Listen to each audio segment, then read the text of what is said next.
Hoje vamos falar acerca da história de Jesus, que é uma história interessante, mas um tanto triste às vezes, em muitos sentidos. Aqui temos um pequeno mapa de onde Jesus passou a maior parte de sua vida. Ele esteve algum tempo no Egito, quando ele era pequeno, quando era bebê, mas a maioria das histórias acerca de Jesus se passa nesta área aqui, em cidades como Corazim, Canaã, Cafarnaum, Betsaida, todas estas, Nazaré. Esta é a área onde a maior parte dos seus ensinamentos aconteceu. E se descermos um pouco mais, até chegarmos a Belém, e também chegarmos a Jerusalém, este é um grande lago de águas salgadas, até o mar da Galileia. A história de Jesus é a história de alguém que era pastor, alguém que conduz o seu povo. Agora, no meu país, quando eu olho para um pastor, isso não faz muito sentido, porque um pastor no meu país não coloca suas ovelhas em primeiro lugar. De fato, eles têm cães para conduzir o rebanho, quando ele passa por uma porta ou um portão especial. Os cães correm e conduzem as ovelhas de um lado para o outro.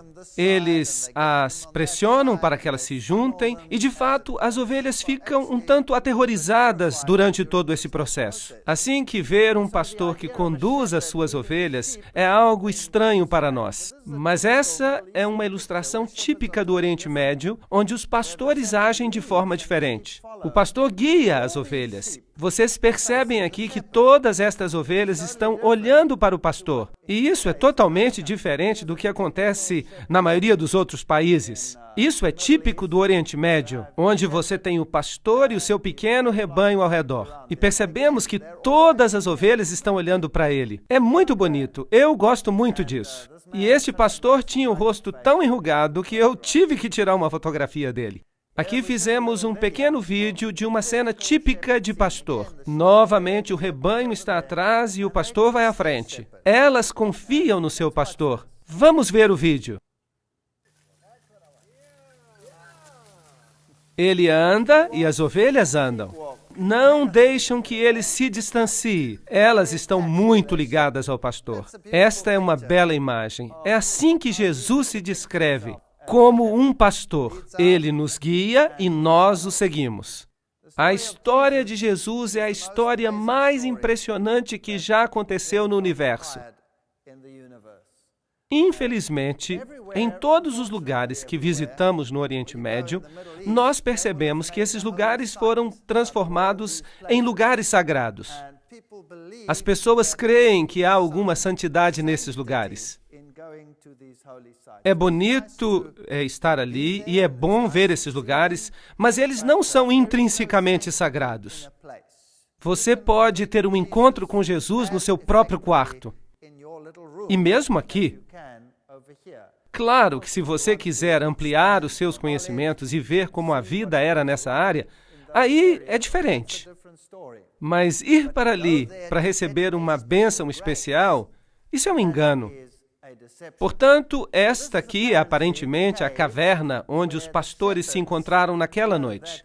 E você pode ver que há aqui uma estrela no chão, e eles foram informados acerca do nascimento de Jesus. E nesta caverna, eles construíram uma igreja com relevos ao redor e um pastorzinho neste lugar.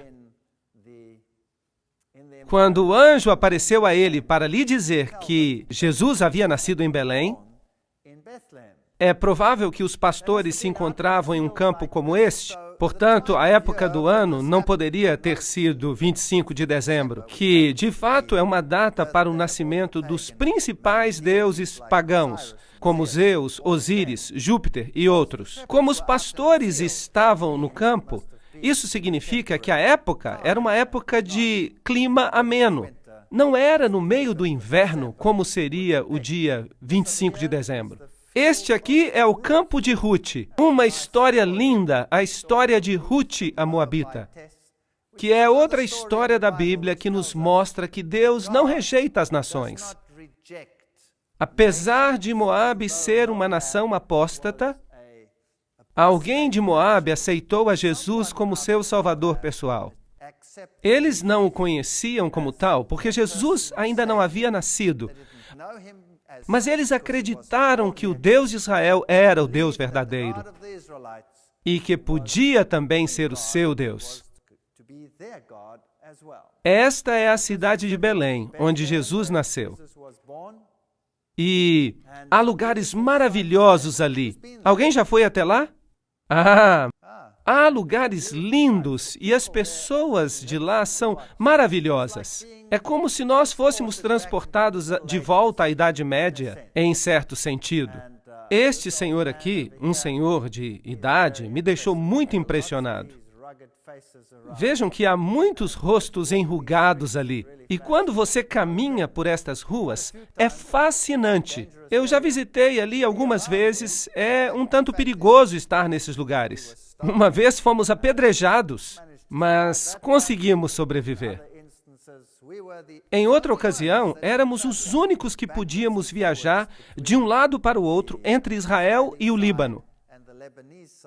Experiências fascinantes. Os israelitas vêm, constroem um cerco, simplesmente constroem. E todo mundo que está de um lado tem que permanecer daquele lado, e todas as outras pessoas precisam ficar do outro lado. Aconteceu então que eles puseram uma barreira no meio da propriedade deste homem. E este era o nosso guia turístico. Era o único guia que tinha autorização para estar tanto de um lado quanto do outro. Porque éramos os únicos que podíamos passar de um lado para o outro. Todos os demais tinham que ficar de um lado ou do outro. Creio que foi uma providência divina. Penso que Deus estava conduzindo as coisas. E foi fantástico. Fomos a lugares onde ninguém mais podia ir porque estava tudo bloqueado. Tivemos tudo só para nós. Isso foi muito bom, porque há lugares em Belém onde não se pode nem transitar, porque há muitos turistas. E ali as pessoas precisam passar horas, muito tempo nas filas. Mas nós tivemos a igreja toda para nós, totalmente vazia. E os guias turísticos estavam desesperados por dinheiro. Então eles nos levaram a lugares onde normalmente as pessoas não vão. E foi muito bom. Assim que alguma coisa boa saiu de algo mal. Essas são cenas típicas do mercado local. Este é um açougue ou talho. Se você quiser comprar carne, este é o lugar onde você precisará ir. E há um zumbido enorme ao redor. Mas eu não acho que seja uma boa ideia comprar carne. Este homem tentou me vender o seu frango. Ele insistia para que eu lhe comprasse o frango. Assim que ele ficou atrás de nós, insistindo. E eu disse que não estava interessado, mas ele não me largava. Então, eu tive que pechinchar com ele, porque ele pechinchava comigo. Ele insistia e não me deixava e ficava correndo atrás de mim e insistia que eu comprasse o frango. E eu então disse, eu vou pechinchar com ele por esse frango. E ele foi baixando, até que ele ficou muito chateado. E então eu negociei um pouco mais e finalmente ele disse, muito chateado, que eu levasse o frango de graça. Eu disse então, eu sou vegetariano. E ele ficou me olhando, totalmente incrédulo. Ele não conseguia acreditar que isso era possível. Mas depois riu e nós nos tornamos então bons amigos. Esta é uma padaria típica e devo dizer que ao olhar o pão não parece muito quente, não é? Bem, de qualquer forma, pão é pão e se assa no forno. E ele parece bom. Mas as mulheres não podem entrar aqui, porque eles não permitem que as mulheres frequentem um ambiente inadequado, onde se assa pão. Experimente dizer isso, Bazanca, lá atrás. Eu não creio que ela estaria muito de acordo. E, no entanto, esta é a famosa Igreja da Natividade, onde, segundo eles, Jesus nasceu. Nós nunca poderemos ter certeza que foram mesmo esses lugares. Alguns talvez estejam corretos. E talvez este seja mesmo o lugar onde Jesus nasceu. Pois, é claro, estes lugares foram escolhidos muito cedo na história, e este, em particular, pela mãe de Constantino. E foi ela que descobriu que este lugar é o lugar. E por isso eles construíram aqui esta igreja, que era naturalmente uma igreja bizantina, o que significa que era ortodoxa, e por isso há uma tremenda desavença neste lugar, porque tanto os ortodoxos quanto os católicos reclamam este lugar para si. Essa desavença não foi resolvida até que surgiu o movimento ecumênico. E agora esta igreja é partilhada por ortodoxos e católicos romanos. Eles partilham até as suas missas. Agora, você pode chegar até este lugar, mas para entrar, você tem que passar por esta porta, que é bem baixa. Então você precisa se abaixar para mostrar um sinal de respeito e humildade. Por isso, você tem quase que rastejar através dela.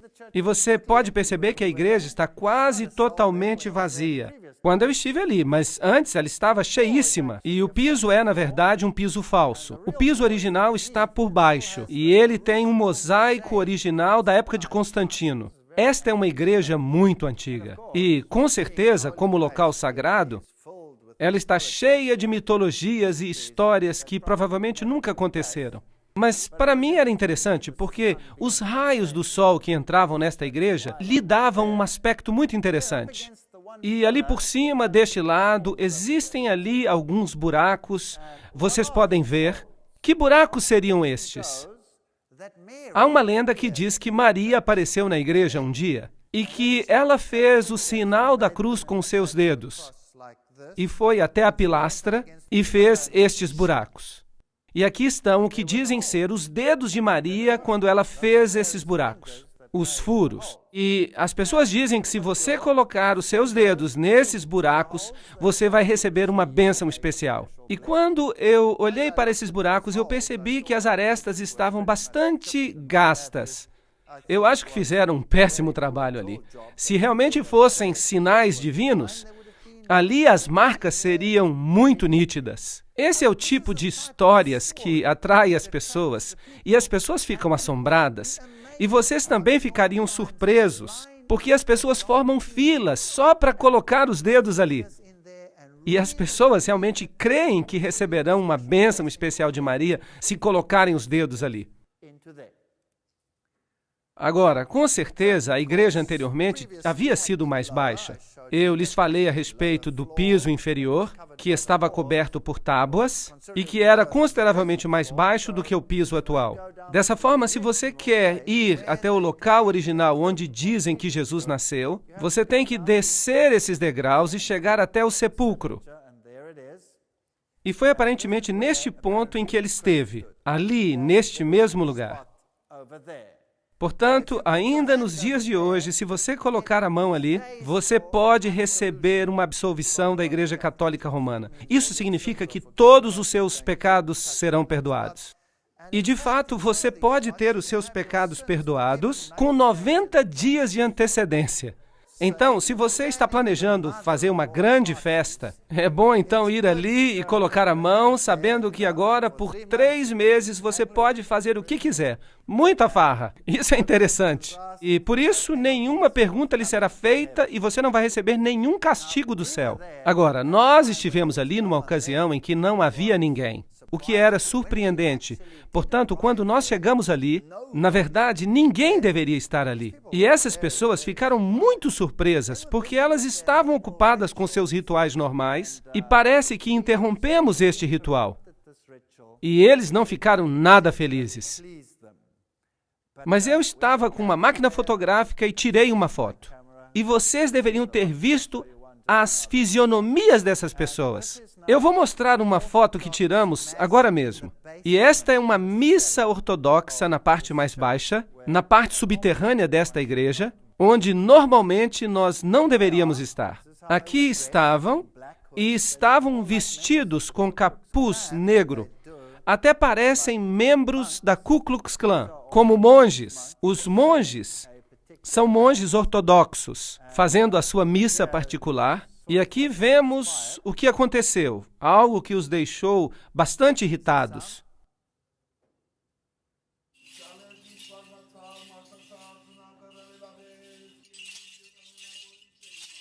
Ele está muito irritado conosco porque nós estamos tirando fotografias.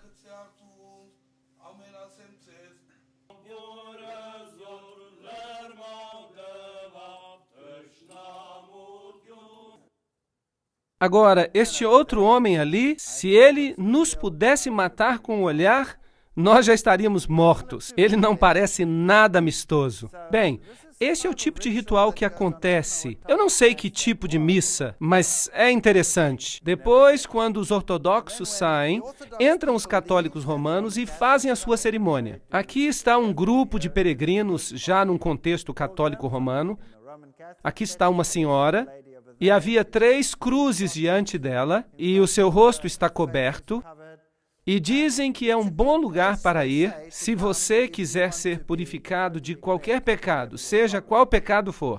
Fora da igreja, eles têm uma estátua de Jerônimo, traduzindo as Escrituras, e há um crânio lá embaixo. Isto parece um pouco de ocultismo, com certeza. A questão da morte e dos ciclos da vida e da morte. E quanto mais nós descemos, mais perto nós chegamos do porão da igreja, que é uma gruta. É ali que dizem que Maria realmente deu à luz. Mas você também pode notar esses arcos triplos, que são um símbolo do paganismo. E se este foi um lugar pagão, eu não posso dizer. Mas ali há também crânios que as pessoas dizem que são os crânios dos bebês que Herodes matou. Eu, particularmente, não creio que sejam. Mas isso é o que se diz.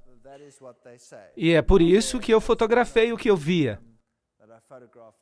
Em uma certa ocasião, uma bomba explodiu no lugar onde eu havia estado poucos minutos antes. Então, é um lugar muito perigoso.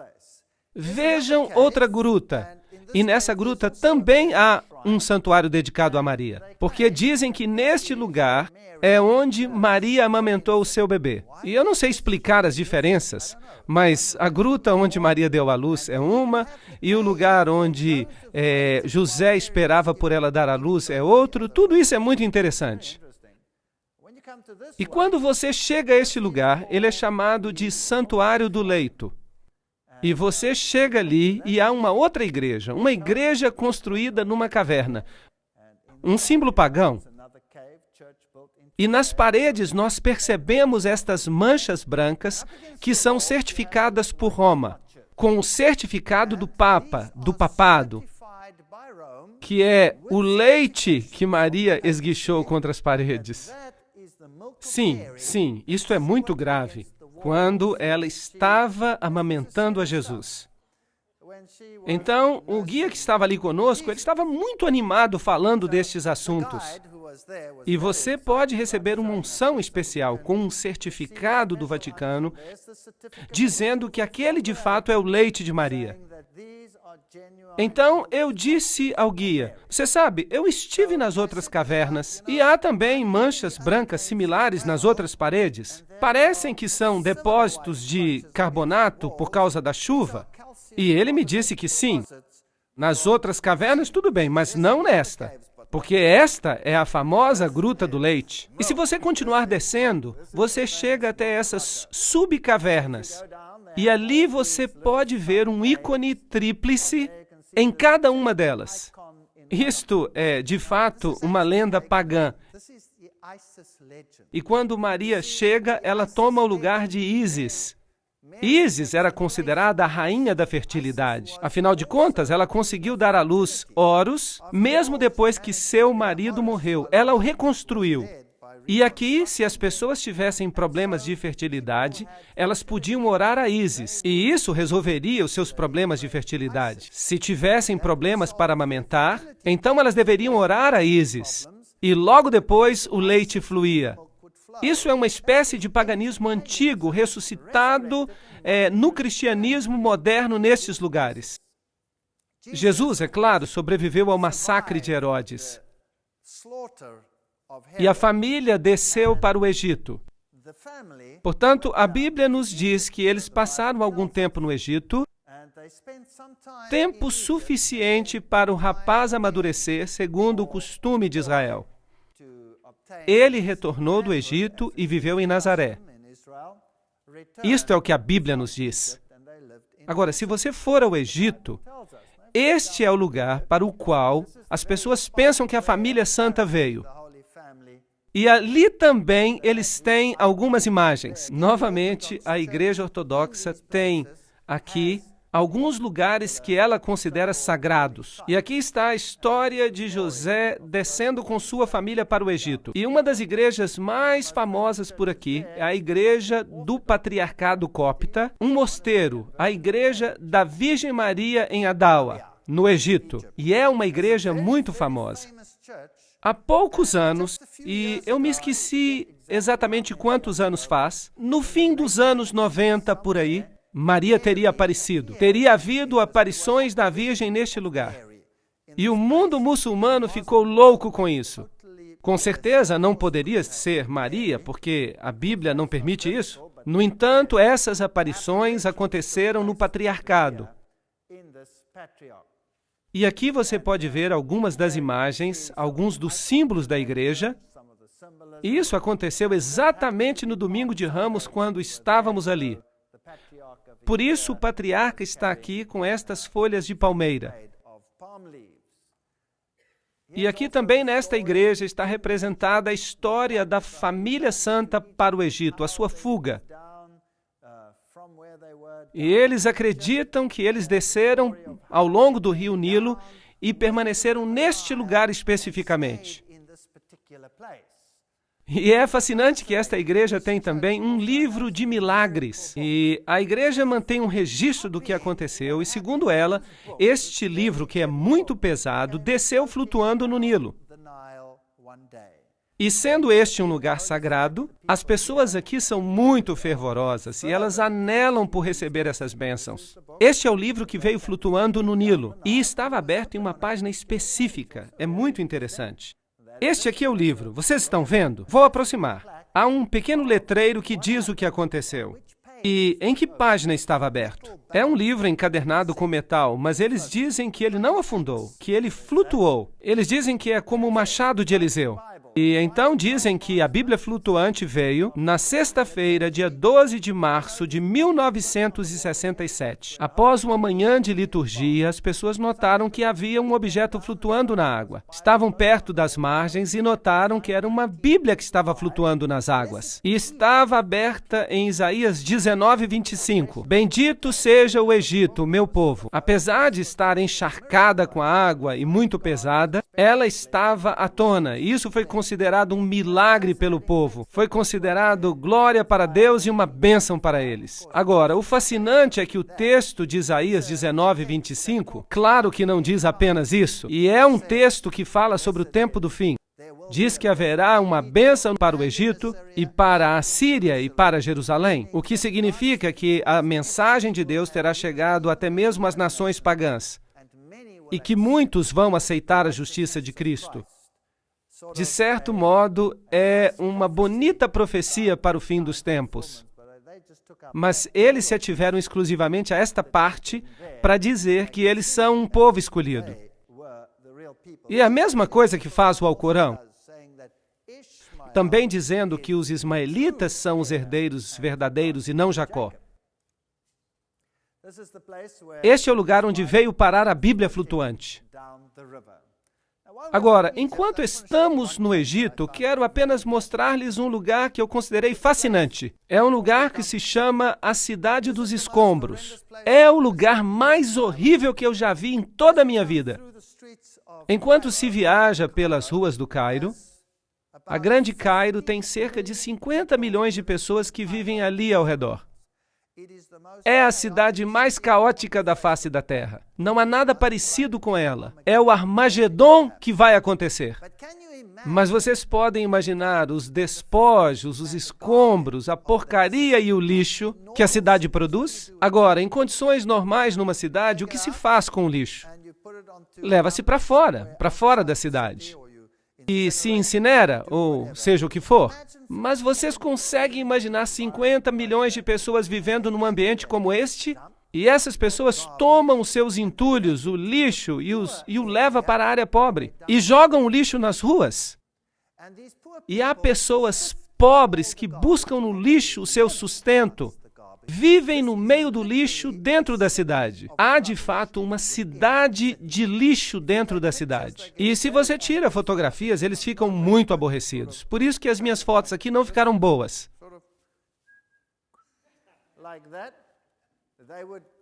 Eles literalmente me matariam se me vissem tirar uma foto. Por isso tivemos que fazer assim. E é surpreendente que toda esta cidade, quando se cruza a cidade dos escombros, há um portal, e quando se passa este portal, de repente estamos num lugar completamente diferente. É espantoso. Esta aqui é quando se entra na cidade dos escombros, e esta é a forma como as pessoas vivem ali. Não dá nem para imaginar. O meu coração realmente ficou condoído. Que estão lugares cheios de lixo. Eles vivem aí. Este é o seu lar. E eles vivem no meio do lixo, sua casa é de lixo. Aqui dá para ver os caminhões de lixo entrando, há centenas. Há um engarrafamento inacreditável. É tudo lixo e o cheiro é insuportável. Nós atravessamos toda a cidade, mas eu não toquei em nada. E ainda assim, eu tive uma inflamação na gengiva. E todo o resto da nossa equipe teve diarreia. Só de passar por este lugar, que é um lugar incrível. Os germes que existem ali são assassinos. As pessoas precisam ter um sistema imunológico de primeira qualidade. Aqui dá para ver os engarrafamentos, bem como o lixo e a porcaria por toda parte. As imagens não são muito boas. Estão um pouco tremidas porque eu tinha que tirá-las de forma discreta. Aqui está um burro levando uma carga de lixo para despejar na cidade. E aqui há alguém tomando chá no meio do lixo, como se pode ver. E aqui está um lixo que foi selecionado. Provavelmente ele vale alguma coisa. As crianças caminham no meio do lixo. Vocês podem acreditar, é algo horrível. Eu queria tirar essas crianças daí, colocando-as num ambiente limpo. É chocante. As lojas, aqui está o lixo e aqui está a loja. E quando se passa por este portal, de repente você chega a um mundo diferente. Simplesmente, assim, é maravilhosamente limpo. E aí está uma pequena igreja ortodoxa, esculpida na rocha, e tudo ao redor é feito de rocha sólida. Esta pequena igreja ortodoxa é inacreditável. É a igreja do Santo Bola. Você percebe que é um lugar absolutamente espantoso. Aqui há um anfiteatro e um jovem ortodoxo, polaco ou polonês. Ele passou a vida toda aqui esculpindo este anfiteatro. Um jovem veio e esculpiu toda esta pequena cidade. E aqui está o anfiteatro que ele esculpiu, provavelmente com a ajuda do ambiente. E este é o homem. Ele fez todo o trabalho que você viu. É incrível. Todas as paredes desta cidade foram esculpidas com a história de Jesus. No meio do mundo muçulmano, você passa por uma cidade de escombros e lixo e, de repente, você chega a este lugar limpo e bonito, com esta pequena capela. E a história de Jesus está escrita nas paredes. Jesus e os pastores por aqui. O momento do seu nascimento é retratado ali. A história do nascimento toda esculpida em rocha sólida. Eu sou o bom pastor escrito em rocha sólida. As histórias da Bíblia, a caminhada sobre as águas, a mulher do poço, por exemplo. E estas são esculturas enormes. Apenas para lhe dar uma ideia, esta é uma encarpa de rocha. Uma parede de rocha com esculturas lavradas nela. Cada grande pedra foi transformada em uma obra de arte. Jesus, esta é a história de Lázaro, sua saída do túmulo. Esta é a história de Jesus, sua saída do próprio túmulo. E você percebe como são grandes. Esta é uma fachada enorme, onde ele também trabalhou. E trabalhou em toda esta área. E virou uma história linda de Jesus. Vamos nos aproximar um pouco mais. Enquanto ele estava nos abençoando, então ele subiu ao céu e a imagem seguinte, percebemos o Filho do Homem vindo nas nuvens com grande glória. Um homem transformou esta área num espaço de esperança. Fiquei muito impressionado e é isso mesmo que o mundo é.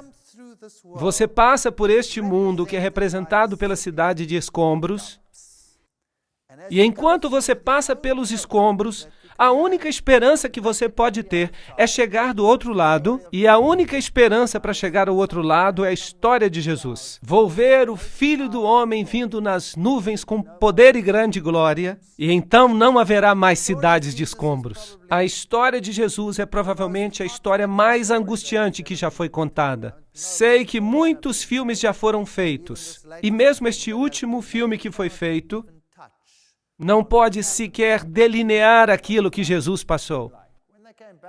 Quando eu voltei a Jerusalém, Jerusalém é hoje uma cidade totalmente diferente. É uma cidade de peregrinações. Milhares de pessoas peregrinam até ali. Aqui está um grupo de freiras fazendo uma peregrinação atrás da cruz, e as pessoas estão cheias de uma espécie de euforia. Elas experimentam a euforia de estar nesses lugares. Mas se o lugar toma o lugar de Jesus, isso é um problema. Este é o Muro das Lamentações, e lá está a famosa mesquita na rocha, ao fundo.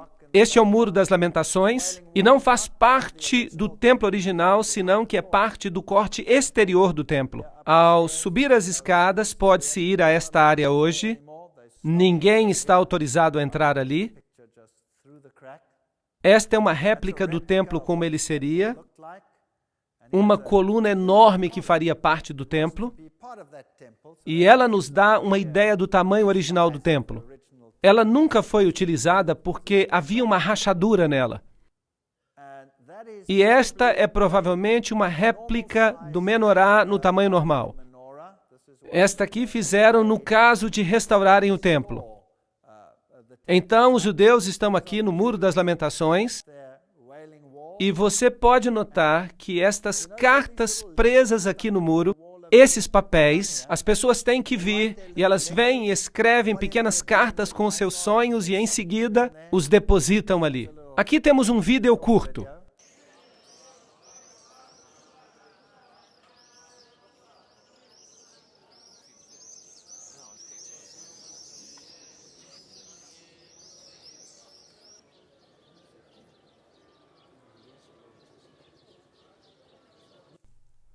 Sabem, quando eu olhei para todas estas coisas, para estes judeus sinceros, em pé, na frente do Muro das Lamentações, mostrando reverência para com o muro, eu me perguntei a mim mesmo, se eles apenas conhecem a rocha, sem compreender a rocha da salvação, se eles simplesmente pudessem compreender que não há salvação em tijolos e que a única salvação está no que esta parede representa. As pessoas têm a tendência de fazer com que lugares comuns sejam considerados santos. Isso é muito triste. E, no entanto, passam por alto a pessoa que esses lugares representam.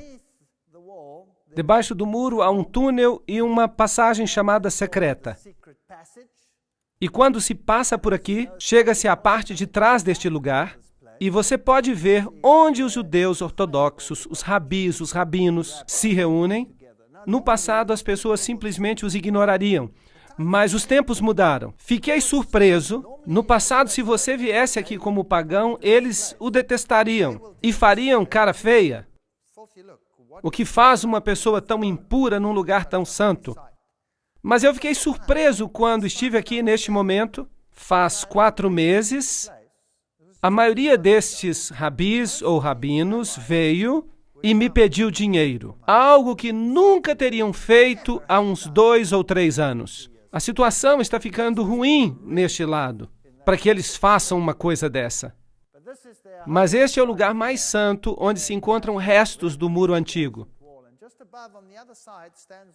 Aqui está um rabi ou rabino ortodoxo fazendo o seu ritual.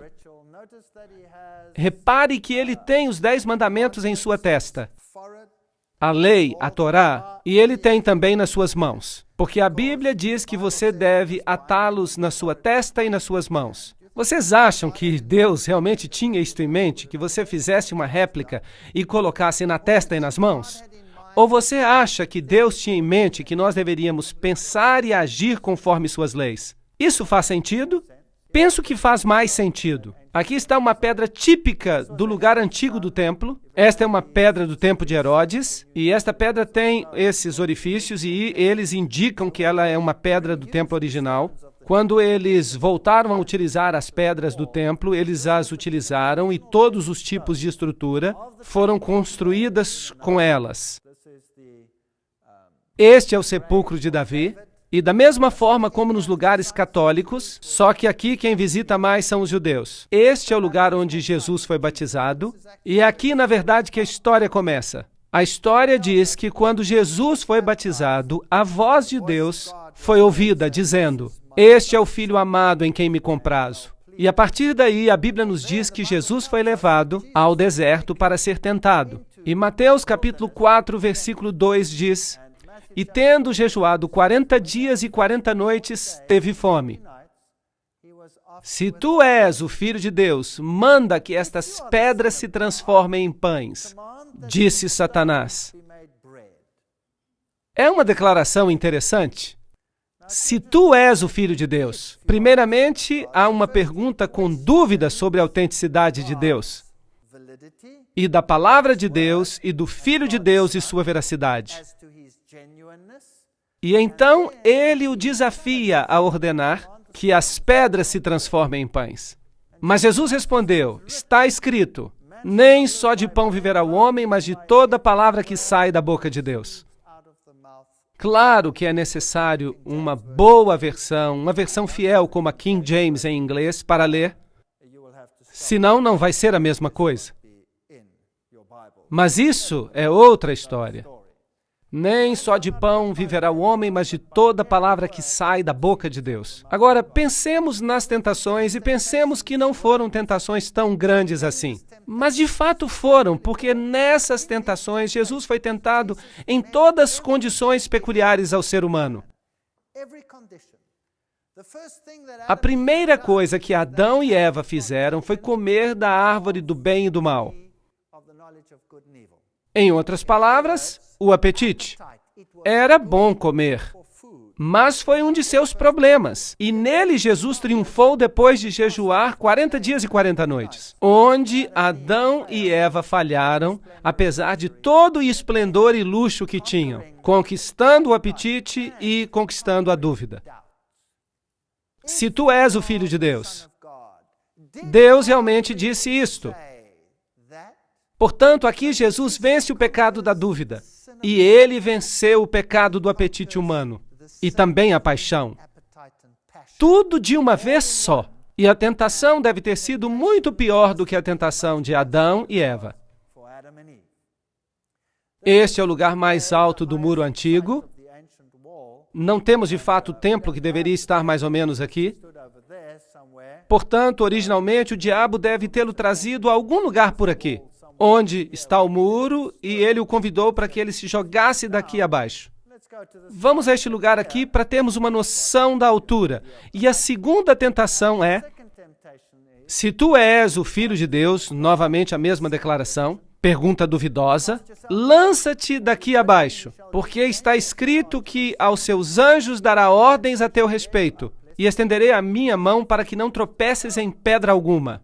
Respondeu-lhe Jesus: também está escrito, não tentarás o Senhor teu Deus. Esta é a segunda grande tentação do homem. E é uma realidade triste. Se escutamos as conferências anteriores, vamos compreender que este é o pecado que a maior parte da humanidade está cometendo. O pecado da presunção. Imaginem duas pessoas que estão tentando resolver uma crise que acontece do outro lado da estrada. E uma dessas pessoas atravessa e diz: eu sou filho de Deus e Deus vai me proteger. Atravessa para o outro lado da estrada. Mas outro vem e diz: Deus existe e há uma crise do outro lado.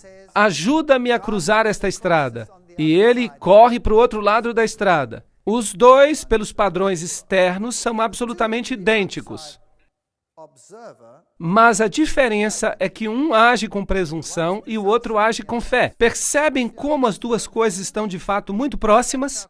Na cristandade moderna, no cristianismo moderno, A maioria das religiões está praticando a religião da presunção, a religião baseada na força, mas a fé é algo diferente. E Jesus poderia ter se atirado dali abaixo, porque isso é o que diz a Bíblia, mas está escrito: não se deve ser atrevido ou presunçoso. Na terceira tentação, o diabo transportou até um monte muito alto e lhe mostrou os reinos do mundo e a glória deles e disse: tudo isso te darei se prostrado me adorares. Agora, as pessoas dizem que certamente Jesus sabia que ele era Deus e queria ganhar essas coisas. Então, como é que Jesus poderia fazer isso? Mas isso não foi apenas uma pergunta simples que estamos vendo aqui, mas Satanás tinha Jesus completamente só e disse: vou te dar tudo, sem você ter que morrer, se pura e simplesmente você se ajoelhar. É claro que o pecado que tinha que ser vencido aqui é o pecado do amor ao mundo. Creio que a maioria das pessoas vai se perder por causa desta tentação em particular. Vai-te, Satanás, porque está escrito: só ao teu Deus adorarás e a ele servirás. O amor ao mundo não vai nos levar a lugar algum.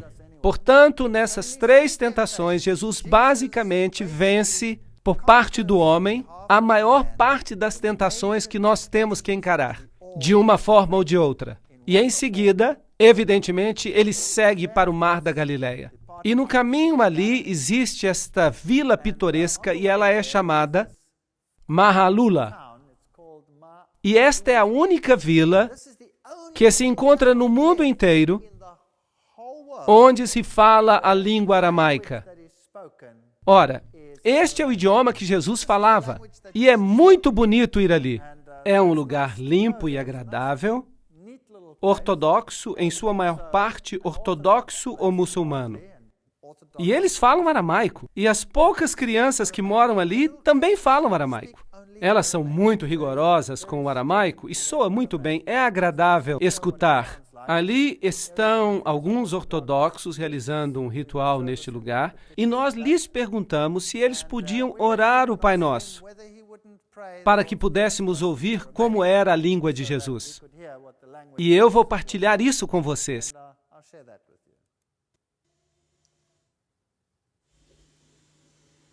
أبو ناحتي بشمو يجكاتاش يشماخ يثالي والكاخ جثك الإيروتشاخ يخ بشمو تشيب على رعا أبيح لحماح أخو اليوماح وفر ليحتي يوثح يخ من غفر للتمخت عن مينح ولو فاشتخل الناح تشاري بيوثح بيس حصل الناح مشيدا. E este foi o Pai Nosso em aramaico. O Mar da Galileia é um lugar maravilhoso. Este é supostamente um dos lugares, porque não é o único, um dos lugares onde as bodas de Caná podem ter ocorrido. E vejam aqueles jarros ali. É como se você estivesse vendo os jarros originais. Como este. Este era o jarro de pedra áspera, onde primeiramente eles esvaziavam os líquidos e logo os guardavam nos jarros de barro. Esta é a cidade de Jesus. Este é o lugar onde realmente Jesus realizou a maior parte da sua obra e onde fez a maior parte das suas pregações. A cidade de Cafarnaum. E eu vou levá-los até lá na próxima parte.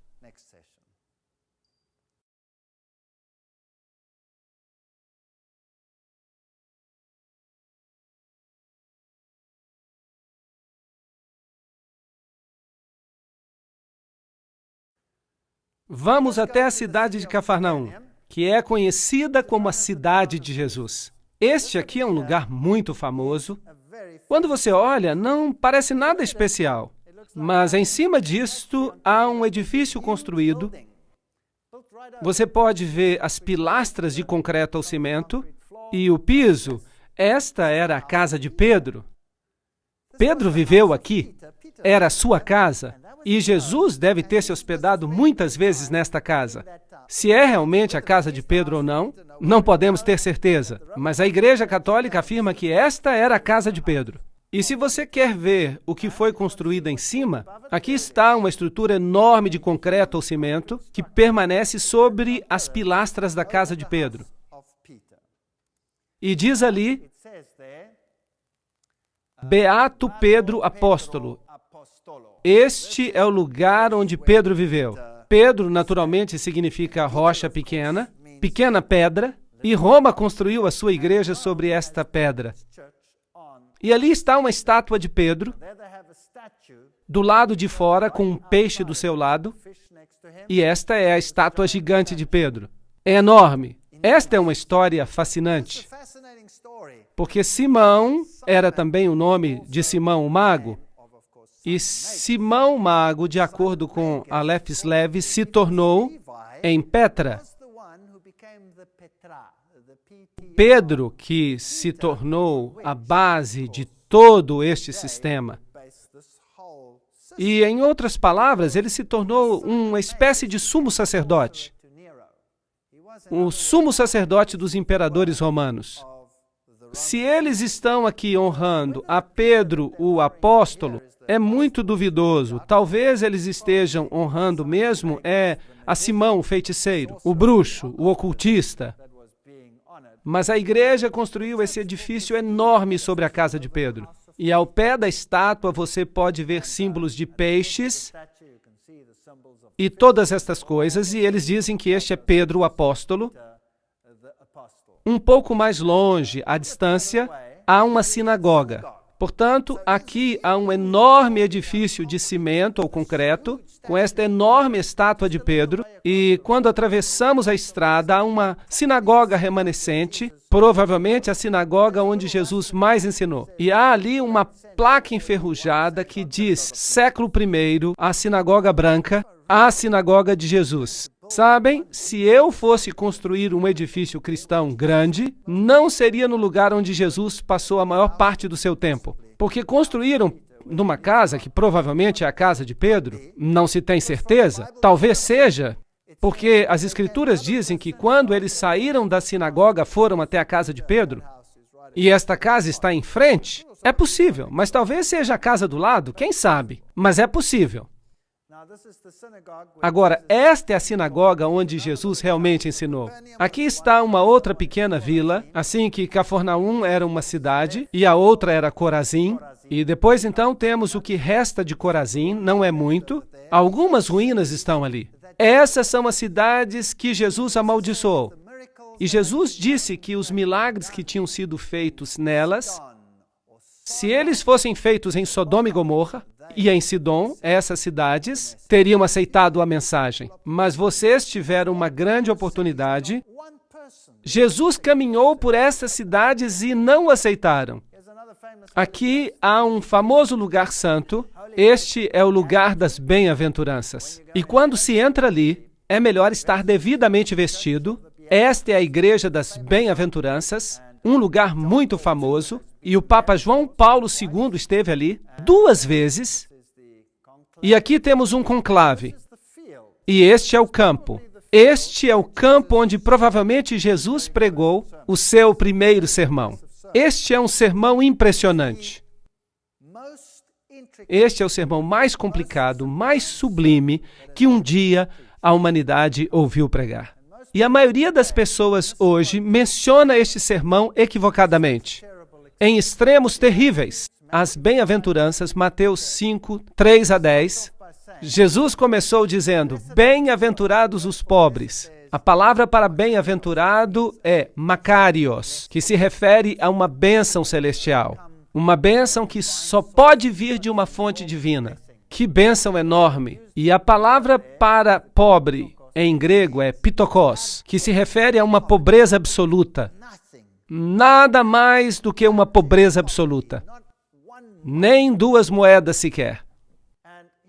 E ele começa o seu sermão, e os judeus estão sentados ali há centenas, à espera de que ele se anuncie como Messias. Que diga, eu sou o Messias. Vocês são o povo escolhido de Deus. E eu vim para livrar vocês do jugo romano. Vocês se levantarão e serão os maiores no reino dos céus. Era isso que eles esperavam. Mas o que é que Jesus cita nas suas primeiras palavras como Messias? Bem-aventurados os pobres. Existem várias palavras para pobre no grego, Mas ele usou uma que descreve uma extrema pobreza. Em vez de grandeza e riqueza e maravilhas, qualquer objetivo ao qual quisessem se aplicar deve ser o de pobres de espírito, porque deles é o reino dos céus. E a segunda bem-aventurança foi: bem-aventurados os que choram. Eles queriam alegrar-se, eles não queriam chorar. E a palavra para chorar, e há diversas palavras para chorar em grego, mas a palavra grega, penteo, significa chorar com absoluta tristeza. Como, por exemplo, a tristeza que você poderia ter ao perder um filho único. Esse é o tipo de dor. Bem-aventurados os que choram com este tipo de dor, porque eles serão consolados. Bem-aventurados os mansos, porque herdarão a terra. Esta é uma mansidão de humildade, que não é possível descrever em palavras humanas. E bem-aventurados os que têm fome e sede de justiça, porque eles serão fartos. E, novamente, a palavra fome é o tipo de fome que alguém sente depois de vaguear no deserto por dias e dias sem comida ou água. Este é o tipo de fome e o tipo de sede. O que Jesus está fazendo aqui? Ele estava tentando chocar o seu público. Estava tentando dizer algo diferente do que eles esperavam. O que ele estava querendo fazer aqui era lhes mostrar o caminho cristão. E é isso que ele está explicando. Ele está dizendo: bem-aventurados são os pobres de espírito, porque deles é o reino dos céus. Em outras palavras, aqueles que percebem a sua fraqueza, aqueles que percebem que não têm nada a oferecer, venham a Jesus sem nada para oferecer. Eu não posso dizer: Senhor, eu tenho aqui um dinheirinho, eu posso comprar o meu caminho para o céu. Eu não tenho nada. Estou em pobreza absoluta. Não tenho nada a oferecer. Só uma vida manchada pelo pecado. Isso é tudo que eu tenho. Assim, eu preciso chegar ao ponto em que eu perceba a consciência de que sou pobre e não tenho nada a oferecer. Então, o próximo passo é abençoar os que choram, porque eles serão consolados.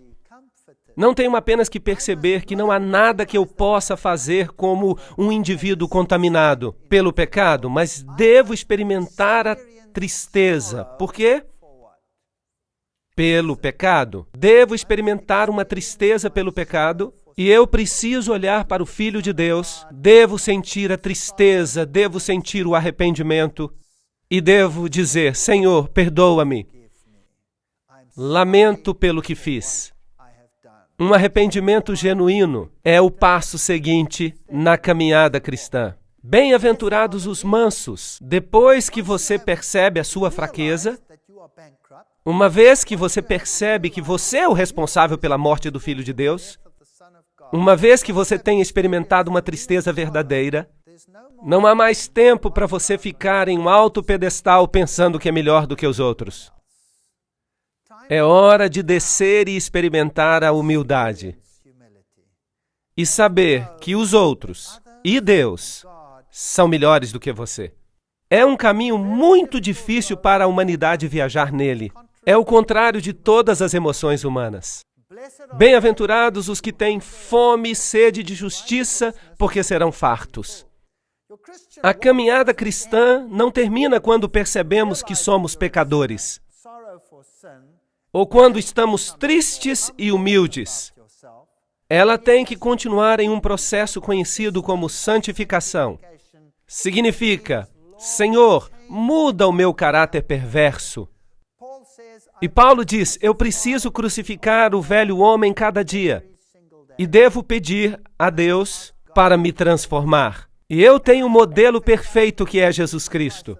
Por isso devo dizer: Senhor, transforma-me à tua imagem, que eu possa realmente refletir a ti. Desejo ser como tu és e menos como eu. Porque realmente eu me encontro numa situação bastante lamentável. Esta é a caminhada cristã. Mas qual é o passo seguinte? Depois de fazer isso, então você poderá ser misericordioso, porque está escrito: alcançarão a misericórdia. Percebem? Nós temos a tendência de pensar que nós somos melhores do que os outros. E por isso nós nos tornamos críticos. Um dos maiores problemas da igreja é o senso crítico, não é verdade? Você sabe que aquela pessoa faz uma coisa ou outra e você sabe que aquele jovem está metido em drogas. Quer dizer, o que você esperava? Afinal de contas, os pais dele são assim ou assado? Em vez de você saciar a fome, olhando para si mesmo, olhe para você mesmo, veja quão miserável você é. Mas você pensa que eles são piores do que você. Por quê? Porque você não tem piedade e compaixão por eles, do mesmo jeito que Deus teve piedade e compaixão de você. Não é isso do que se trata? Por isso Jesus diz que uma vez que você tenha chegado a esta estrada, uma vez que você tenha experimentado o arrependimento, uma vez que você tenha sentido tristeza pelos seus pecados, e uma vez que você tenha descido do seu pedestal, uma vez que você tenha pedido a Deus que o transforme e seja misericordioso, então você conseguirá ser misericordioso e ter compaixão daqueles que não tiveram a mesma oportunidade de compreender o que você compreendeu. Bem-aventurados os misericordiosos. E em seguida, bem-aventurados os puros de coração, porque eles verão a Deus. Lembro-me quando vim para esta igreja, eu vim do mundo. Eu era muito mundano, usava palavras ásperas. A universidade é muito dura e você tem que lutar para chegar ao topo. E a minha mente estava cheia de lixo. Mas eu disse a Deus, tu sabes que eu não quero ter mais uma mente como eu tenho. Então, Deus, ajuda-me a limpar a minha mente, a desenvolver bons pensamentos, onde agora eu só tenho maus pensamentos. Este é um processo de santificação. O cristianismo não é apenas conhecer Jesus. Não é bom só conhecer Jesus. Você não será salvo apenas por conhecer a Jesus. Por acaso o diabo não conhece a Jesus? Será que o diabo vai ser salvo só porque ele conhece a Jesus? Não. Temos que permitir que Deus nos mude, que limpe o nosso coração, as nossas atitudes. Bem-aventurados os pacificadores, porque eles serão chamados filhos de Deus. Conseguem ver? Só depois de passarmos por toda uma série de crescimento, é possível tornar-se um pacificador. Agora, o que é um pacificador? O pacificador é alguém que tem a paz de Deus no seu coração. Muita paz têm os que amam a sua lei, diz o Salmo 119 e 105. Trata-se de uma peça que é um pedaço do céu. Todas as vezes que eu olho para isso, eu me maravilho. Às vezes os políticos tomam esta frase e a aplicam a si mesmos. Eles se dão grandes prêmios sem terem passado por qualquer uma dessas etapas da vida cristã. Mas eles não são pacificadores, porque um pacificador é alguém que fez as pazes com Deus. Aí é um pacificador. Bem-aventurados os que sofrem perseguição. Não é incrível? Por causa da minha justiça, porque deles é o reino dos céus. Qual é a última coisa que o Senhor menciona aqui? Qual é a última bem-aventurança? Benditos os que são perseguidos. Em outras palavras, se você passar por este processo, se você sentir tristeza pelo pecado, se você pedir perdão, se você permitir que o Senhor lhe mude a vida e o coração, se você estiver disposto a descer do seu pedestal e se quiser a paz de Deus no seu coração, isso será uma irritação para o mundo. Então vão perseguir você. Isso é uma garantia. E este é o processo de caminhada cristã, totalmente oposto ao que o homem apresenta no mundo hoje em dia. As lições que Jesus ensinou perto do Mar da Galileia são as mais fundamentais que o ser humano precisa aprender. Temos que pegar a nossa Bíblia e estar alerta. Se você tem uma dessas Bíblias onde as palavras de Jesus estão em vermelho, é preciso estar atento.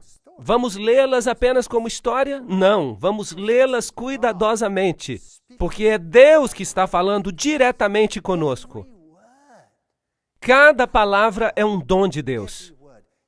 Cada palavra, mesmo os mas e os pois, estão em seu lugar por razões específicas. Por isso é preciso prestar atenção àquilo que Jesus ensinou. Aqui está um barco típico do Mar da Galileia. Há pequenos povoados ao redor, não mudou muito. Aqui está um barco que foi encontrado depois de uma grande seca e aparentemente é um barco da época de Jesus. Por isso, este é o tipo de barco no qual Jesus esteve com Pedro e seus discípulos quando ensinou. Grandes lições. Peguem suas Bíblias novamente e leiam as palavras de Jesus. E diga a você mesmo, Aqui está Deus me falando. Há poder nestas palavras. Este aqui é o túmulo de Lázaro, é o lugar onde Lázaro esteve. É um túmulo escuro, obviamente, e hoje em dia é considerado santo. Mas imagine que neste lugar Jesus chamou um homem morto em faixas para fora do seu túmulo e provou que a ressurreição e a vida está nele. E ele fez isto um pouco antes de ir a Jerusalém. O último ato da obra de sua vida. E enquanto ele se aproximava de Jerusalém, você pode imaginar o que se passava pela sua mente? Esta é a cidade de Jerusalém. E várias portas da cidade antiga ainda estão lá. Quando você desce esta colina, percebe aqui construída a Capela das Lágrimas. Foi construída com uma gota de lágrimas. E quando você entra na Capela das Lágrimas, ela tem esta pequena luz no topo. E há a figura de uma galinha, com a representação de uma mãe galinha que reúne os seus pintinhos. Porque Jesus disse, Jerusalém, Jerusalém, quantas vezes eu quis ajuntar os teus filhos, como a galinha ajunta os seus pintos debaixo das asas. Mas tu não quiseste. São palavras famosas de Jesus. Jerusalém, Jerusalém, que matas os profetas e apedrejam os que lhes são enviados. Quantas vezes eu quis te ajuntar como a galinha ajunta os seus pintos debaixo das asas, mas tu não quiseste. Nada mudou, o mundo continua a ser exatamente o mesmo. Este é o lugar onde ficava o templo antigamente, mas hoje há aqui a Mesquita da Rocha. Há um interessante detalhe arquitetônico aqui. Este é o portão de Damasco. E os arqueólogos querem nos fazer crer que a parede não está mais no mesmo lugar onde ela estava nos tempos antigos. Mas isto é muito significativo, porque os católicos romanos, eles têm no interior das muralhas o Gólgota. Mas a Bíblia diz que Jesus foi crucificado onde? Do lado de fora das muralhas. Agora, isto é muito significativo. Onde Jesus foi crucificado? No Gólgota católico ou fora da cidade? Agora, aqui há uma porta no topo e o que aconteceu aqui foi que um tubo se arrebentou e os judeus tiveram que escavar para escoar a água. E à medida que eles escavavam, eles foram descobrindo esta porta, que é a porta de Damasco. E você pode perceber que ela está justamente abaixo, em frente da nova porta. Portanto, é óbvio que o muro deve ter sido feito no mesmo lugar, certo? Portanto, isto é muito interessante. O muro está no mesmo lugar. E quando você entra neste lugar, esta é a porta de Damasco. E estas devem ser as pedras por onde Jesus andou e também onde Paulo caminhou. Portanto, se você caminha aqui, você está caminhando exatamente no lugar onde Jesus caminhou. E esta é a porta de Uda. São portas fascinantes. Portas do Sul, conhecidas como Portas de Uda, que praticamente não existiam até recentemente. Foram construídas no período do Segundo Templo. Ou seja, no primeiro século. Eu não gosto muito de usar AEC antes da Era Comum. Até o primeiro século CE, ou seja, Era Comum. Em português dizemos antes de Cristo e depois de Cristo. Depois de Cristo, essas portas forneciam acesso ao interior do templo. E as portas de Uda foram usadas muitas vezes por Jesus. Elas ainda estão fechadas hoje, elas fazem parte do novo muro e da nova construção, de modo que Jesus não deve ter caminhado por estas escadas. Aqui está um homem muito interessante, uma ilustração bonita. Ele estava com o seu burro e eu pensei que seria uma boa imagem, então tirei uma foto. Foi um grande erro que eu cometi. Este homenzinho pulou nas minhas costas e me sacudiu como se eu fosse um pano velho, na esperança de que alguma coisa caísse dos meus bolsos. E eu acabei recompensando-o pelos seus esforços. E então veio o meu amigo e pensou que isso daria uma boa foto. E eu fiquei do lado rindo enquanto ele tirava a foto e o homem fez exatamente a mesma coisa. E começou a lhe dar golpes nas costas. E ele o sacudia como se fosse um pano velho. E o meu amigo então me perguntou, por que você não me disse isso? E eu disse, é que eu estava querendo ver o show e por isso eu não pude avisar. Isso aqui é o que se vende nas ruas de Jerusalém. Este é um vendedor de alfarrobas. Ele tem uma grande jarra nas costas com o suco de alfarrobas. E quando você se aproxima, então você pode tomar um copo deste sumo ou suco. Este é um setor judeu muito diferente. Aqui está um moinho velho, com crianças pequenas judias. Há muitos conflitos neste país. Esta é a velha cidade de Davi, que foi o lugar onde eles cerraram Isaías em 2. Será que você consegue imaginar isso? Alguém sendo cerrado vivo? Que povo cruel! E esta é a igreja ou construção que fizeram em cima do grande cenáculo, onde houve a última ceia, como se diz. E este aqui é o Getsemane. Agora, se você quiser ir ao Getsemane, você tem que escolher qual deles, porque há dois. Este aqui é o Getsemane ortodoxo, e está construída esta enorme igreja ortodoxa nele, e ao lado, um pouco mais afastado, está o Getsemane católico. E do lado de fora há estas enormes oliveiras, e se diz aqui que estas oliveiras são descendentes daquelas onde Jesus foi orar. Lembram-se que Jesus disse ali, a minha alma está cheia de tristeza até a morte, ficai aqui e velai comigo. Mateus 26, 38. Pai, se queres, passe de mim este cálice, mas que se faça a tua vontade, não a minha. E apareceu-lhe um outro anjo do céu que o fortalecia, e entrando em agonia, orava mais intensamente, e o seu suor se tornou em gotas de sangue. Grandes gotas que corriam até o chão. Lucas 43, 44. Há muitas críticas hoje ao filme A Paixão de Cristo. O título do filme não é muito agradável para mim, mas, no entanto, retrata o sofrimento de Jesus, sem ser bíblico. De fato, não conseguiram representar devidamente o sofrimento de Jesus. Eu não vi o filme, mas eu mesmo tenho lido bastante sobre isso e eu posso lhes dizer que Jesus sofreu tremendamente. E a história bíblica é um tanto dispersa. Precisamos juntar as peças para compor a história e realmente entender o que aconteceu com ele. O que se passou com Jesus no jardim foi que ele tinha tanta ansiedade que os vasos sanguíneos da sua pele se romperam. Esta é uma condição médica que ocorre algumas vezes ainda hoje.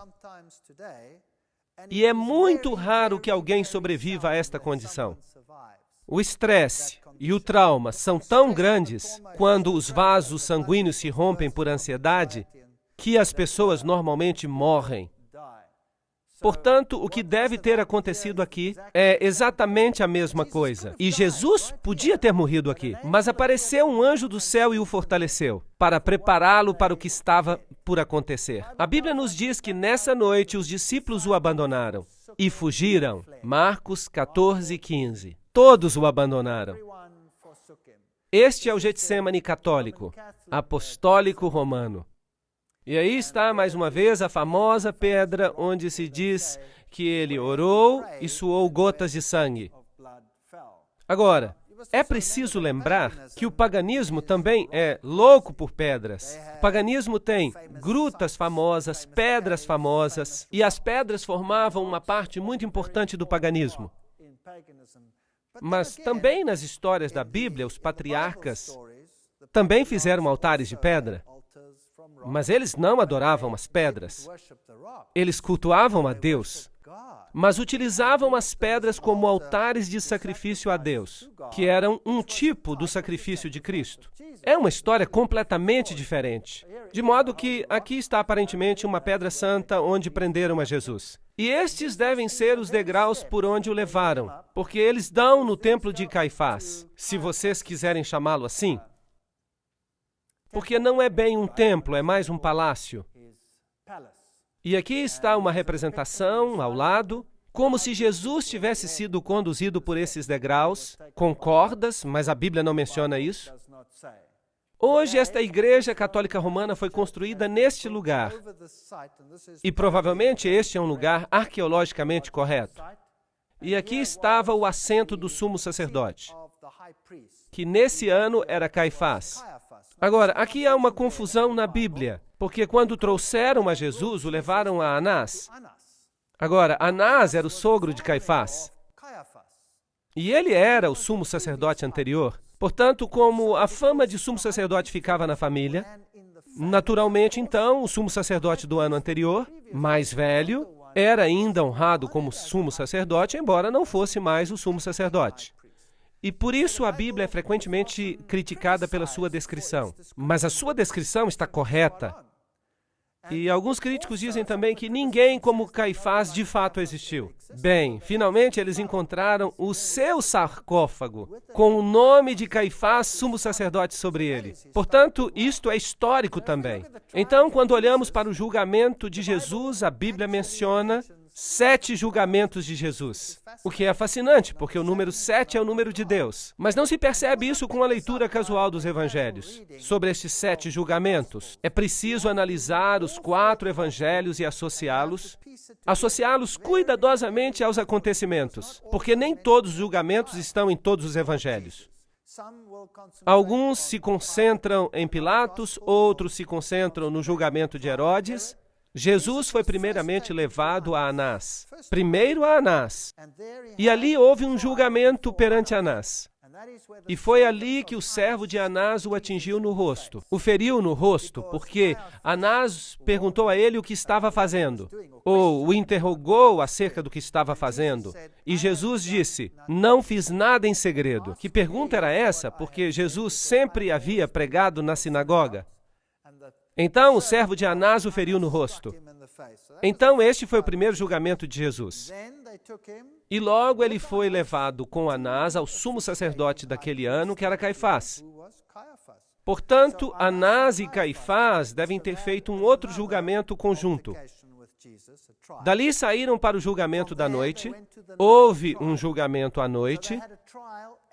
E a Bíblia simplesmente diz que Jesus foi colocado numa cova, profeticamente no livro dos Salmos, e logo tiveram um julgamento pela manhã, porque de acordo com a sua lei era ilegal ter um julgamento à noite. Tinham que fazê-lo depois do nascimento do sol. Portanto, houve um julgamento com Anás, houve um julgamento com Caifás e Anás, houve um julgamento à noite por parte do Sinédrio, e depois reuniram mais uma vez todo o Sinédrio e fizeram outro julgamento pela manhã. E então acharam que Jesus era culpado e o levaram em seguida a Pilatos. Pilatos fez a sua análise, mas não quis tomar a decisão sozinho. E por isso o enviou a Herodes. E Herodes fez um julgamento, mas tampouco quis decidir sozinho. E o enviou de volta a Pilatos. E houve então um julgamento final, quando Jesus foi entregue aos judeus para a crucifixão. 7 julgamentos ao todo. Portanto, este é o primeiro lugar onde Jesus esteve. Hoje, com certeza, é um lugar famoso, onde Pedro é novamente honrado. E Maria, com a imagem de uma deusa. E a caminho para a capela da manjedoura, do Santíssimo Sacramento, o pátio, o calabouço. Este é o lugar onde os presos eram mantidos durante a noite para o julgamento. E esses são os buracos nas rochas. O que era normalmente feito era que seus braços eram colocados aqui, de modo que umas mãos passavam por aqui, outras passavam por ali, e em seguida eram amarrados e ficavam pendurados de frente. Agora, se os judeus consideravam que alguém era culpado, eles tinham o direito de castigá-lo com açoites. Mas a pena capital, a pena de morte, era um direito exclusivamente romano. Eles precisavam obter permissão dos romanos. Isso era uma lei romana, mas César lhes permitia castigar com açoites aqueles a quem consideravam culpados. 3 chicotadas pela frente e 3 chicotadas pelas costas. E eles consideraram a Jesus culpado, como a Bíblia relata, e impuseram nele cerca de 26 chicotadas no peito. É possível, embora a Bíblia não mencione. E aqui está um calabouço, onde eles deixavam as pessoas e eram colocadas ali nuas. E aqui estão algumas cruzes bizantinas na parede, o que mostra que os primeiros cristãos reconheciam este lugar. A pessoa então era baixada a este calabouço. Em outras palavras, ficava em escuridão total. Um salmo diz, e me baixaram a um poço. Portanto, isso é o que deve ter acontecido com Jesus, enquanto ele esperava ali, durante toda a noite pelo julgamento da manhã, até ser convocado. Hoje você pode entrar nesse poço. Você pode observá-lo. Ali, após o julgamento da manhã, ele foi levado a Pilatos e dali foi colocado nesta prisão enquanto aguardava o julgamento. Posto aqui embaixo, e depois foi julgado e considerado inocente por Pilatos. Pilatos se recusava a sentenciá-lo à morte. Por isso, o enviou a Herodes. Escarneceram dele, lhe deram uma capa. A Bíblia diz que eles arrancaram a sua barba, batiam-lhe no rosto e mandavam-no profetizar quem é que estava batendo nele. Ele foi muito maltratado nesta ocasião. Este é o lugar onde exatamente Pilatos o condenou. Aqui ainda se podem ver os jogos romanos no chão, e foi neste ponto que Pilatos disse as famosas palavras, Ecce homo, eis o homem. E ali estava ele com a coroa de espinhos na cabeça, ele já havia sido espancado. A Bíblia diz que no primeiro julgamento de Pilatos, ele havia mandado espancá-lo para conquistar a simpatia dos judeus. Algo muito covarde. Agora, os açoites romanos eram constituídos de 40 chicotadas menos uma. Então, eram amarrados numa pilastra e lhe davam 40 chicotadas menos uma. E o chicote que eles usavam tinham inúmeras cordas com pontas de metal e pedaços de pau. De fato, muitas pessoas que eram condenadas a esses açoites morriam ao ser açoitadas, somente por causa dos açoites, porque as chicotadas abriam rasgos na pele, rasgavam a carne da pessoa. E os registros dizem que, às vezes, as pessoas que recebiam os açoites tinham as suas entranhas expostas, ficando dependuradas neles. Assim que este era um castigo terrível. E, em seguida, há uma outra possibilidade de que ele tivesse sido açoitado 2 vezes. Porque quando ele foi considerado culpado no final e sentenciado à crucifixão, então era comum que se açoitassem a pessoa antes de crucificá-la. A Bíblia faz referência a isso, mas não explica se Jesus foi açoitado 2 vezes. Mas é possível que tenha acontecido. Os críticos também alegam que Pilatos não existiu.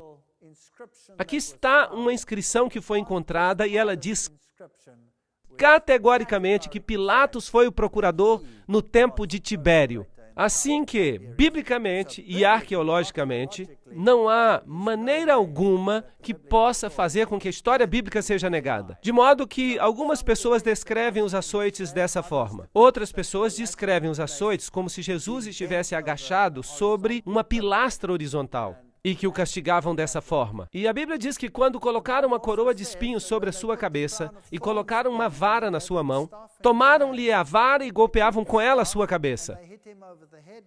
E a expressão grega usada é que ele foi golpeado inúmeras vezes, de modo que o sofrimento de Jesus foi enorme. A Bíblia, de qualquer forma, descreve que ele foi ferido, e a ferida que ele tinha era uma ferida enorme. Era uma chaga grande, de cima a baixo. Portanto, Jesus sofreu como nenhum outro homem havia sofrido. Por nenhum outro homem ou por nenhum outro ato criminoso na história da humanidade. E se Deus não houvesse enviado um anjo para fortalecê-lo, ele não teria conseguido. E foi por isso que, enquanto ele pendia na cruz, ele perdoou a todos aqueles que tinham se envolvido na execução da sentença. E por isso ele morreu tão rapidamente. Enquanto outros ficaram ali mais tempo ainda vivos, e por isso tiveram as suas pernas quebradas, que era uma forma de garantir que eles continuariam na cruz e acabariam morrendo ali. Vejam, se eles continuassem dependurados no sábado, se não morressem na sexta-feira, então eles teriam que lhes quebrar as pernas, porque no sábado eles poderiam descer da cruz. E isso seria um desastre, porque eles podiam fugir e não haveria ninguém para capturá-los no sábado. E por isso eles lhes quebravam as pernas. A história é terrível naqueles tempos antigos. E a Bíblia também diz que eles o levaram ao Gólgota. Agora, esta é uma rua famosa, é a Via Dolorosa, onde ele deve ter caminhado e, de acordo com a Bíblia, sido levado para fora da cidade. Isso significa que ele deve ter descido por esta rua e saído por esta porta, que se chamava Porta das Ovelhas. E ele deve ter ido até ali, o que faz sentido, porque a Porta das Ovelhas era aquela através da qual os sacrifícios eram levados para serem queimados do lado de fora da cidade. Se você tem uma opinião católica, ele deve ter sido levado por essas escadas até o Gólgota. Mas eu vou lhes mostrar os 2 lugares. A Bíblia diz que ele carregava a sua cruz, mas ela caiu. Alguém então teve que ajudá-lo e tomar o seu lugar. Esta é a famosa Via Dolorosa. Ao subir, passamos por aqui, andamos por este túnel que é conhecido como Túnel de Ezequias, onde tivemos uma experiência horrível, porque fomos apedrejados. E aqui está o famoso sepulcro católico, a famosa igreja que reivindica ser o Gólgota. Felizmente, para os católicos romanos, tudo parece apontar de fato para esta igreja. Tanto o lugar onde se situava a cruz, quanto o lugar onde está o sepulcro. Tudo numa igreja. É muito conveniente para os peregrinos. Do lado de cá há uma placa, há romãs, uvas. As romãs e as uvas, exatamente como você teria no tempo de Baal. Exatamente as mesmas. Muito interessante, pequenas anomalias pagãs neste lugar. Quando se chega ao Gólgota católico, você tem várias urnas de penduradas com sais sagrados. Você tem as famosas pedras novamente. Aqui está um homem beijando uma pedra. Aparentemente, esta é a pedra onde deixaram o corpo de Jesus depois de tirá-lo da cruz. Aqui está o famoso sepulcro onde se pode entrar. Aqui o lugar onde ele foi supostamente enterrado. E este é então um lugar sagrado. Se você entra ali, você então paga ao sacerdote e ele lhe dá uma bênção e você fica absolvido por um certo número de meses. É de fato um lugar muito pequeno e a Bíblia nos diz que havia uma pedra enorme que era rolada em frente do local, mas aqui é um lugar bem pequeno e é o local onde eles dizem que está o sepulcro, como se pode ver. Pode-se dar uma volta e se ter uma noção do tamanho. Percebem-se aqui as velas e é tudo muito pequeno. Isso é tudo. Isso é tudo que há para ver. Se você subir as escadas da igreja, então você chega a um local onde as pessoas ficam muito reverentes. E aí estava o Gólgota. E eles têm todas essas estátuas de Jesus com Maria e as mulheres à volta e muitas outras, com ouro, prata e brilho.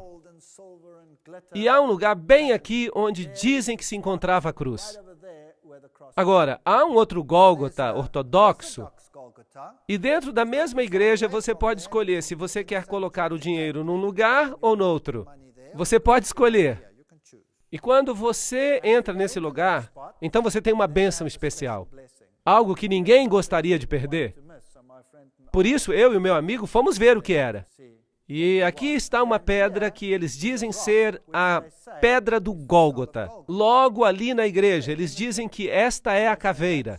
Portanto, este é o famoso Gólgota católico romano que recebe a maioria dos peregrinos do mundo. Se você sair pela Porta das Ovelhas, que hoje se chama Porta do Leão, mas no tempo antigo se chamava Porta das Ovelhas, se você sair, e lembre-se que o muro está provavelmente no mesmo lugar onde estava o muro antigo, segundo a arqueologia, então você tem um problema, porque este Gólgota católico está dentro da cidade. Mas a Bíblia diz que ele foi crucificado fora da cidade. A salvação é para todos. Não é só para uns poucos selecionados dentro da cidade. E assim, quando você sai, você vê esta pedra enorme, que ainda hoje tem o rosto de uma caveira nela, e em cima hoje há um cemitério muçulmano, e é chamado o lugar da caveira. De fato, isso era uma pedreira. Fascinante. Esta é a pedreira de onde Salomão havia cavado as pedras que ele usou no templo. Fascinante. Na verdade, todo este vale, e ele é parte de uma montanha que continua desde a direita até a esquerda, e que finalmente formou o monte onde estava o templo. E é provavelmente neste lugar onde Abraão provavelmente simulou um tipo de morte do Filho de Deus, através do sacrifício que ia fazer de Isaac. Mas Deus disse, você não tem que prover o seu filho, eu vou enviar o meu.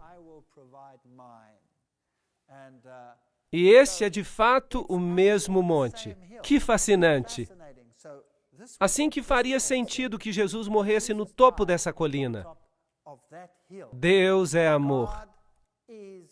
Porque Deus amou o mundo de tal maneira que deu o seu Filho unigênito para que todo aquele que nele crê não pereça, mas tenha a vida eterna. João 3,16. Fora, bem próximo, na base da montanha, está uma tumba com um jardim.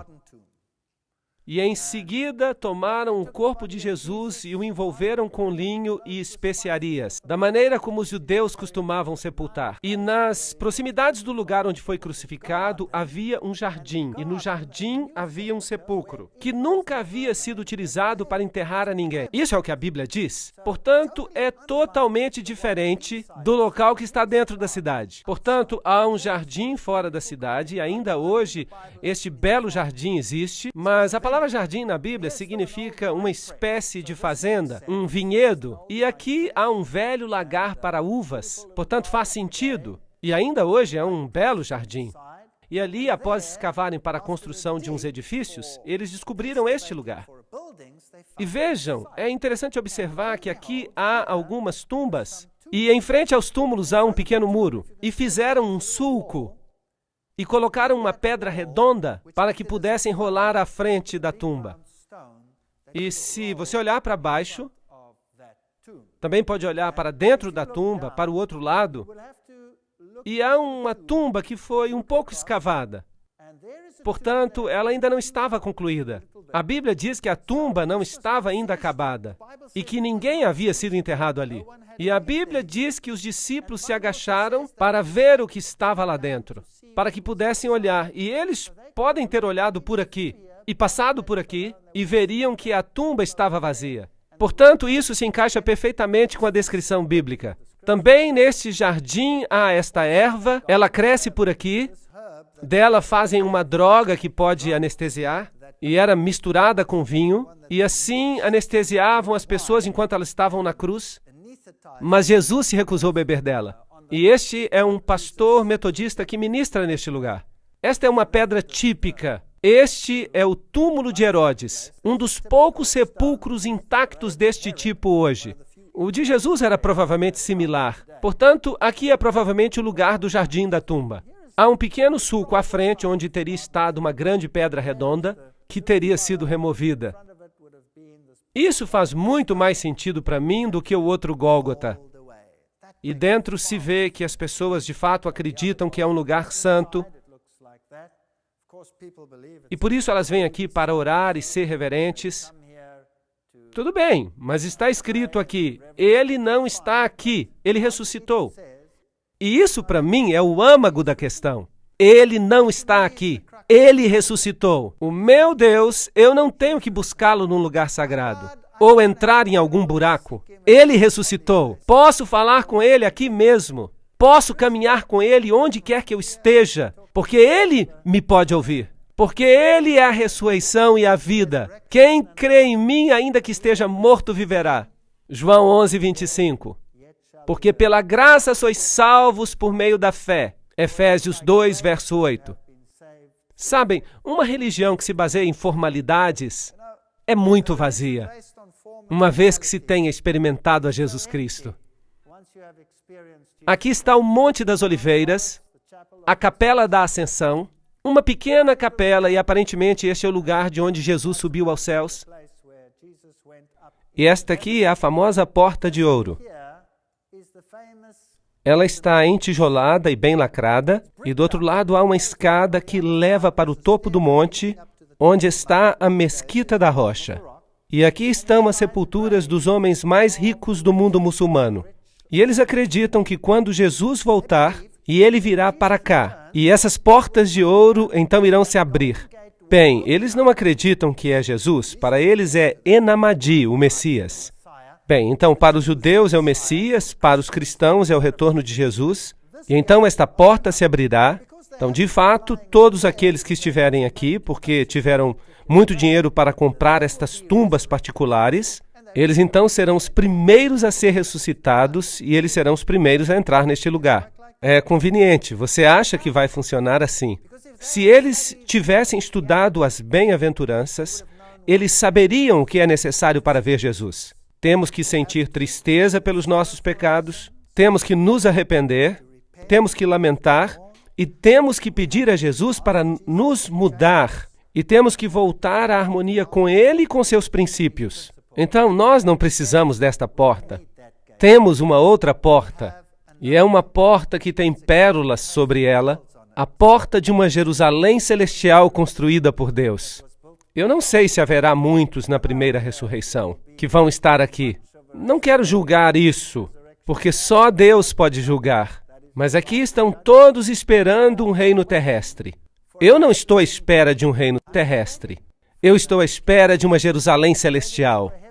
Apesar desta Jerusalém aqui ser muito interessante. Esta é a Mesquita da Rocha. Este é o local onde o templo será reconstruído, e se você entrar, há uma pedra, que é onde Maomé subiu, mas o paganismo e a verdade, eles estão muito distantes um do outro. Esta é Jerusalém à noite, e esta é a famosa Casa Queimada. Isto é, tudo o que restou dela. Em 70 depois de Cristo, os romanos vieram e destruíram Jerusalém e a incendiaram completamente. E este é um símbolo da destruição que virá sobre o mundo quando Deus retornar. Podemos fazer parte da Casa Queimada ou podemos nos tornar parte do reino de Deus. Essa escolha é nossa. E a única solução para isso é o Filho de Deus. Quem tem o Filho tem a vida. Quem não tem o Filho de Deus não tem a vida. Estas coisas que escrevi a vós, os que credes no nome do Filho de Deus, para que saibais que tendes a vida eterna. 1 João 5, 12 e 13. Portanto, essa escolha é nossa hoje. Podemos ficar entretidos com todas as coisas deste mundo, podemos visitar esses lugares importantes e torná-los mais importantes do que Deus, ou podemos desenvolver um relacionamento. Mas o preço é o eu. Vamos ter que abrir mão dele e pedir a Deus que nos dê o seu caráter. Um caráter que possa compreender, conviver e amar o próximo como a si mesmo, fazendo de Deus o supremo na sua vida, pois sem ele nada podemos fazer. Amém.